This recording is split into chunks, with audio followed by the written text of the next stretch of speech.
श्रीलंकेविरुद्धच्या 2 सामन्यांच्या कसोटी मालिकेसाठी बीसीसीआयने 15 सदस्यीय भारतीय संघाची अधिकृत घोषणा केली आहे. मित्रांनो, 15 ऑगस्टपासून ही 2 कसोटी सामन्यांची मालिका आयोजित करण्यात आली आहे.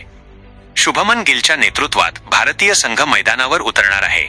मध्य प्रदेशचा 33 वर्षांचा अनुभवी ऑफ स्पिनर सारांश जैन याला श्रीलंकेत होणाऱ्या मालिकेसाठी मंगळवारी पहिल्यांदाच भारतीय कसोटी संघात स्थान देण्यात आले.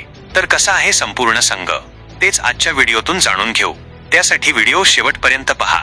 व्हिडिओ आवडल्यास व्हिडिओला एक लाईक जरूर करा. तर मित्रांनो, भारत श्रीलंका यांच्या 2 कसोटी सामन्यांची मालिका रंगणार आहे. यासाठी भारतीय संघ जाहीर करण्यात आला आहे. 15 ऑगस्ट आणि 23 ऑगस्टला असे 2 कसोटी होणार आहे.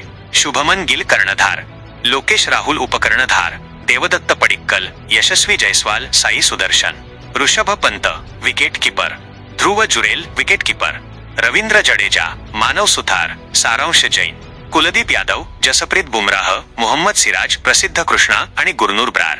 तर असा असेल भारताचा संघ. WTCच्या दृष्टीने हे दोन्ही कसोटी टीम इंडियासाठी महत्त्वाचे ठरणार आहे.